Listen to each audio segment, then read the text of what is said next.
Welcome to today's episode of Culture Shock, where we explore the depth, influence, and evolution of black culture. We'll be diving into sports, music, and fashion, which are important factors within the black culture. Today, I'm here with Kyra. Kyra, and I'm thankful for you to be here with us today. Likewise, thank you. Now, to start, how would you explain the impact of black athletes have had on sports right now? In my opinion, I think black athletes has had a profound impact on society and culture as a whole. We define black excellence. We also define stereotype, because we all know that across certain sports that we don't see a lot of us. Yes. So we also are taking up on more social and justice situations. So we are using our voice for the voiceless. Yes. So I think that's very impactful in this time and age right now. Yes, I agree with you. I feel like when it comes to black culture, everything has to be something political. It has to be something social. It has to be something outright. Whenever someone doesn't play because of a social climate situation, it's taken very seriously, and the whole internet stops for a day just to figure out what he's talking about or what she's talking about, right? Yes. So one thing is that in sports unite everyone. Yes. So everyone watches.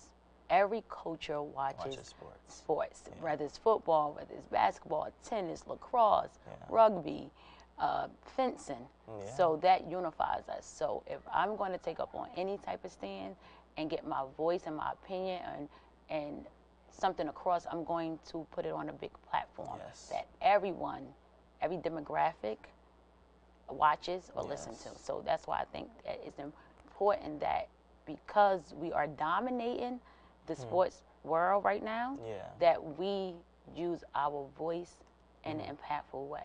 Yes. So yes, I think we are because really, when you become a sports player that's of that caliber, you're more than just a player. You're more than just a teammate. You're also a leader, someone that people look up to. There's kids at home watching you and like, oh, I want to be like Mike. You know what I'm saying? definitely a role model in the community. As much as they may not see, you are a role model, and you may be their only role model. Yeah. So we really have to watch what we do and what we say and how we do carry ourselves, and the things that we say, how it is articulated and how it's used. Sometimes some things can be said, and it can be harmful. Yes. So we have to watch those things. Yes, to watch very those pre-arching. Yeah. Now, when you think about evolution of black talent in sports, changes, positive or negative, what stands out over the last few decades to you? Well, over the last few decades, I believe that we have been dominating in every sport. Yeah. Especially, I just put tennis. More than ever, we have been seeing a lot of black young women tennis players and men. And before, in decades before, it was not a lot.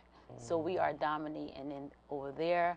We have some fencing. So we are breaking barriers. We are breaking into different sports. So I think that is really, really great. But we still have work to do on a negative impact, on the negative side. I won't say negative, but where we have to do more work is in leadership. Yes. So coaching. When we look at coaching, we don't see a lot of African American coaches across the demographics. So we have to break barriers there. A few here and there, but we can work towards that, and ownership and leadership. So we want to own. We want to own a couple of teams. Yeah, I get you understand? So when we change those things that we deal with, just not equality, equity. Equity. Yeah. Equity. And for breaking those barriers, it just takes one person. It just takes one person to break down that barrier for people to see, oh, it's possible. Once people see it's possible, I feel like the roles will reverse and things will change. Yeah, possible, but we also got to teach each other. Yes. The one thing that we have not been very effective on is taking a hand, reaching back. Once we get up there, reaching back and bringing somebody up. You have to be in a room with like-minded people, and you have to look at your counterpart as your friend and not as your competitor. Makes So sense. in our culture, Yeah. Sometimes we don't do that. Yeah. And that's why we don't break barriers, because Yes. we're too afraid. But like I said, we need to work more on having ownership, entrepreneurship, more a diversity of coaches at those big levels. Yeah, I agree with you. I think it's really important to come back and show people, hey, this is how you do it. This is what I did to get here. You see what I'm saying? I know I'm from Trenton, New Jersey, and we had an NFL player recently who graduated from our high school, right? And he comes back every year and he does this, summer camp to show kids, how to do it, how his training is like, and what steps he took to get to that level. Yeah, and my district, where I live at, we had our head coach for the football team is a former NFL player. Yeah. So you are alumni from that school. You was raised in that area, so we know that the sky's the limit. We know that you can make it to that part. You so can. we do have to be strategic about the things that we do and coaching on every level, but we do have to have diversity. And I feel like once you have people that look like you in place, then you know that it's a great possibility that that could be you one day. Yes, I agree with you. Now, for young black athletes today, what do you think the most important things they should understand as they rise in their careers? Now, I believe that they should understand NIL, which is your name, your image, and your likeness. Your name is your brand. Your image is your brand. How you move, how you present yourself, how people like you. You are your investment. You are. So you have to invest while you are playing. Yes. So we need to endure. I would tell them, learn financial literacy. Invest while you're playing. Yes. Do not wait until you finish playing to invest. Yeah. Okay? Because you want to think about generational wealth. Yes. Most athletes in football, or basketball, or just in across athletic department usually come from underprivileged backgrounds. Yes, they do.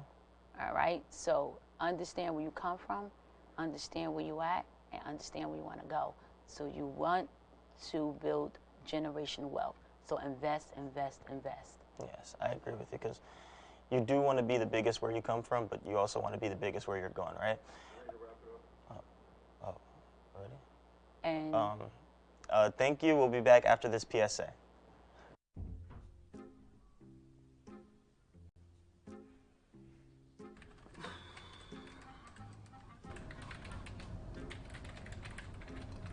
Finally Thursday. Tonight's the night. Are you ready? You know I can. I have that test tomorrow that I've been talking about. Cognitive dissonance, huh? What? Cognitive dissonance? The state of having two conflicting thoughts. What? Basically, when you can't decide on something because the two things you want to do are contradictory to each other. So, for example, you want to go out, but you know you should study for your test. And how do I fix this exactly? You either have to change your beliefs, or you have to change your actions. Where did you even learn this? I can't even spell cognitive dissonance. I'm a comm studies major, remember? Yeah, whatever. Alright, well, I guess I'm staying home because there's no way I'm gonna survive tomorrow without studying. Whatever. Suit yourself.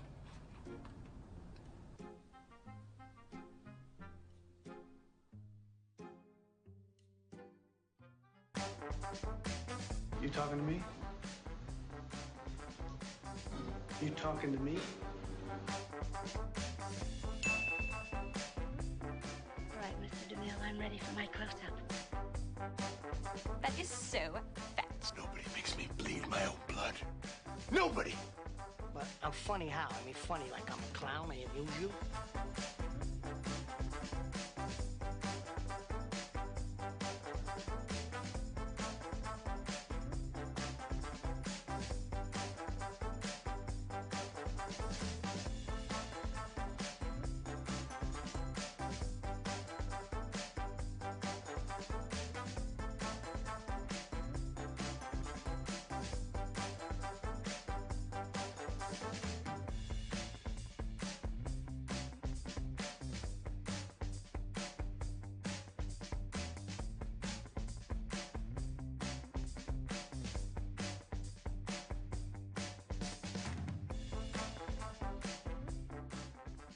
Every day, more and more college students choose to drink more coffee and not get enough sleep.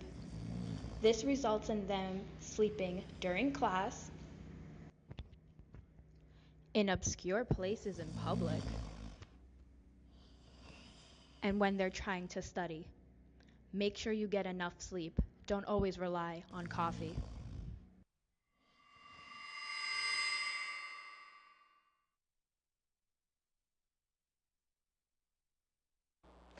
All right, welcome back, y'all. Now, I love music. Music is something that I listen to every single day. I can't go a day without it. I have my AirPods on me at all times. I replaced all the speakers in my car. I just got, I don't know if you know what it is, a chuchero. I'm Dominican, so it's a box with loud speakers, you see what I'm saying? And one of my favorite genres would be R&B, newer R&B. I like to listen to rap music, of course, hip hop. I even throw on some country every now and then, you know? Yeah. Now, when it comes to music, how do you feel about music? I love music. I'm a house head. I love house music. But music for me is impactful for the black culture. It tells a story. Whether it's a happy story, a sad story, a survival story, or a story of hope and faith, it tells a story. It does. So it's very impactful for the culture. Yes. Because think about it. If you want to, just say you want to pass this test or you're going through something, you'll listen to some gospel. Yeah. If you want to stay up and you want to get amped for your football game or your basketball game, you might play some, what's that, Young Boy? NBA Young Boy. NBA Young Boy. Of course, you got to play some NBA Young Boy, get turned. Now, back in the day, we would have played DMX. Okay. You know what I'm saying? Yeah, that's it, right? Yeah. Okay. Yeah, X gonna give it to you. X gonna give it to you. We would have played some DMX. No, for sure. So it's a feeling. Music is a feeling. It's an emotion.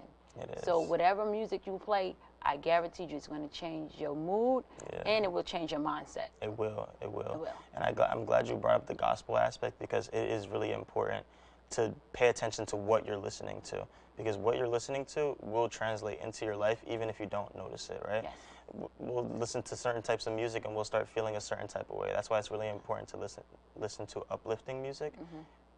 I mean, it's okay to listen to sad music every now and then, right? But, you know, we want to make sure we bring those high energy vibration into your body because we don't want to keep spewing out negative energy, right? So the frequencies tells a story. They do. And when you are singing, right, you are manifesting. Yeah. So you are speaking things into an existence. So that's why you have to be very careful of the music that you do listen to, right? Yeah, very careful. With the activity. Depends on the activity. Exactly. Okay? I don't want to be listening to gospel. Well, I'm out here on the highway trying to get somewhere really quickly, right? Yeah, right. Or I don't want to listen to something that's real Maldine if I'm trying to stay up. Stay up, yeah. Right. So, and it changed the way you drive. Because if I play the rap music, I'll drive a little faster. I'll be listening to Tupac, and I'm down. I'm pushing 100. Yeah. I can't do that. And now you made it there 20 minutes earlier. Listen, I was living my life in the fast lane. Yeah. But now that I listen to some R&B, now I'm just cruising. Yeah, I get you. I get you. So it's important. Now, black music has shaped genres across the globe. In your view, what makes black music? Like I said, the story, the creativity, the beat. I do like that they can switch genres. Because back in the day, if you just was jazz, you just did jazz. If it's hip hop, you just did hip hop R&B. But now we changing it. We changing how we view everything. You see how Beyonce switched over to country and she blew the charts off. So we are now switching. We are putting jazz and hip hop together, country and R&B together. So we are crossing lines. Yeah. So we are not just staying in a box. So we are broadening our horizon. So I believe that is great. I believe it's also really great. And I love how it is so transformative where people can go from one genre to another, even if they don't understand like where the genre came from. Like I know country music came from black background because the original cowboys were black. You see what I'm saying? So country music has been around for a while, and to the fact that she could switch from singing to country to rap even on some albums, right? It's just beautiful how she could do that. So country music came from blues. Yes, yes. So B.B. King, Yeah. You know, so the blues is country music, just with a different swing. Just with a little song. But a little country tang. A little country tang. You know, there's black people all over the world. Yes. And I need people to understand that, because there's black people all over the world. And music gonna bring you together as well. Every time. Because people love to dance. They love. You know, so it's always the beats. If you think about the beats, it's going to give you, even if you R&B, you could speed it up and it'll be hip hop. Speed it down, could be a little jazz. Yeah. So the beats, it carries on throughout different genres of music. It does, it does. Now, music evolves so quickly. How do you think today's artists are pushing boundaries while still honoring foundations laid by earlier generations? So I think that we could sing in revolutionary form. For instance, Bob Marley was singing a song, Stand Up for Your Rights, right? And then you could take that, you could bring it fast forward to right now, and Bob Marley, then we had Michael Jackson, they don't really care about us. Then you had Kendrick Lamar, they not like us. It all ties into the same thing. Yeah. It's just in different areas, right? Different areas. So it's an activist. It could be activism, and that it could tell a story. It could be revolutionary. It could be sending a message. Yes. That's the important thing, to send a message. Send a message. Send a message to black culture, to the youth, to the overarching culture in America, too. That we all are one. We're all one. That we all one. There's nobody, we all a human race at the end of the day. So we want to unite people. That makes sense. Instead of being division. We want to unite people. So music unite people. Music make you happy. When you get the music, what happens? We dance with each other. Yeah. Right? So that's a united thing. So through music and black culture, we feel like we should unite each other. Okay, that makes sense. Now, from your perspective, what role does black music play in shaping identity and community today? It gives you a great sense of identity. You know, because it gives you a self-expression. You are able to express yourself through music. Whether we said at the beginning, whether it's happiness, sadness, hope, survival, revolutionary, you are expressing how you feel. If you're in love, you play that love song, right? If you want to get amped up, you're going to play that song. So it's expressing yourself in the booth, where nobody else, where you isolate everybody else, but they feel who you are through that. Okay.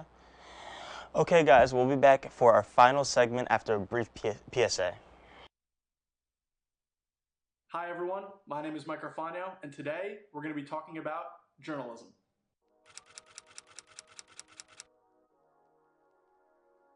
In today's world, it's more important than ever to have good news literacy. By that, I mean having the ability to judge and analyze the reliability of news and information. It's also important to sort through the facts to discover what the truth really is. In a world that is consumed by fake news, it's important to know what the truth is and where it is. The headline might be fake, the first paragraph might be fake. If writing isn't your strong suit, that's no problem at all. Here at Kane, journalists get the ability to practice and perfect their writing by working for the Tower for a total of 3 semesters. With different focuses like sports writing, feature writing, writing for the web, journalists have so many different options to choose from. So come check us out on the 4th floor of CAS.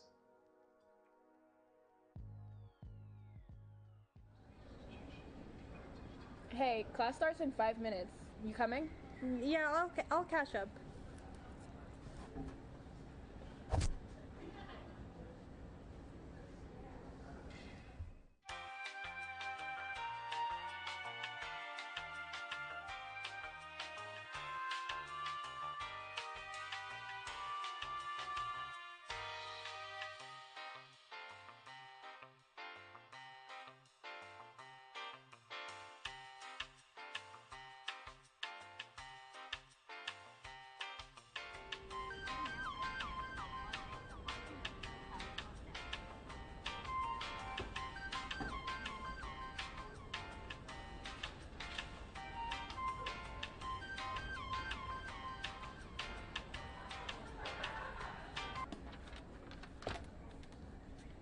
still here?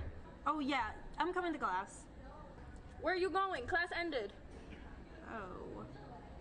If you're so glued to your phone, why don't you minor in social media?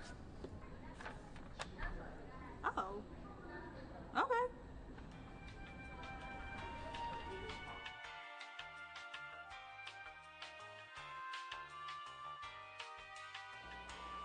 Welcome back, everybody, for our final segment. We're diving into World of Fashion, another area where Black creativity has shaped global trends. Now, when it comes to Black culture, when it comes to clothing, I love expressing myself through what I'm wearing. Today it's kind of cold outside, so you see I'm wearing the little track pants with the sweater and the beanie. But when it comes to fashion, I feel like it's very important to express yourself through your fashion and make sure that you are seen. Mm-hmm. I don't like when people try and hide themselves or who they are through their clothing. I like people to express who they are. Right. Now, how do you feel? Fashion is an art. It's creativity. It's who you are. You make the clothes don't make you. They don't. It's a statement. For myself, I like to live my life out very bold, very outlandish, very lavish, glamorous, Hollywood style. Make sure they see That's you. me. I love the outfit you're wearing today, too. Thank you. Very Hollywood. I'm here. I have arrived. Yes. So I'm here. so it's a self-expression. Yeah. So we have shaped a lot of things, even in the Harlem Renaissance. Yeah. You know, so when you see the top hats, you see the three-piece suits, you see the shingles, all that, the Great Gatsby, all those things are tied in. Yeah. Elegance, black tie. So I love fashion. It's one way that I can tell you who I am without even speaking. Exactly. And I feel like one aspect of fashion that people really don't talk about is not just your clothing or how you wear your clothing, it's also your hair, how you carry yourself that day. That's all part of your fashion too, no? Yes. Oh, I agree. I'm the wig queen. I name my wigs. Ah, do you? Yes, I do. So it depends on how I'm feeling. One day I will have on big hair. Yeah. I'll have straight. I'll have faux locks. Yeah. I'll have short hair. So I name them. Really? And I go into personality too. Oh, wow, no, that No, I love that. seriously. I really love that for you. So I do express myself through my hair. Yeah. Through my clothing, and I think everybody should. You tell a story without even saying anything. Without even saying anything. Without even saying anything. I understand. Now, what do you see as the core of Black influence in fashion historically today? And today, sorry. And today. So I think that we're moving in an aggressive way. So on a runway, think about a runway. We are seeing different body forms, body shapes. Yeah. So you thick, voluptuous, you know, not really slim. It's all different shades of tones on there, from the lightest to the darkest, which I love, because you're showing diversity. You're showing a variety of things. And let's be honest, we came a long way. Yeah. We have come a long way. We was not on those runways. We were not on runways, but right now, we are dripped in cocoa butter right now, okay? We is taking it by storm. Yes, and I love it. I love it. I love seeing the diversity. I love seeing how inclusive the world has been getting. Wrap it up. Looking ahead, where do you see Black fashion going in the next decade? In the next decade, listen, I see fashion.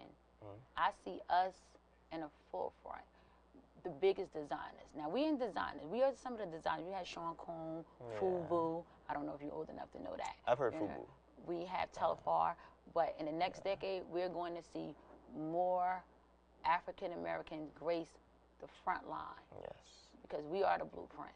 We are the blueprint. That's without doubt we are. So we're going to see more inclusiveness, and we're going to see the younger generation, the Generation Zs and everybody else come up and take over.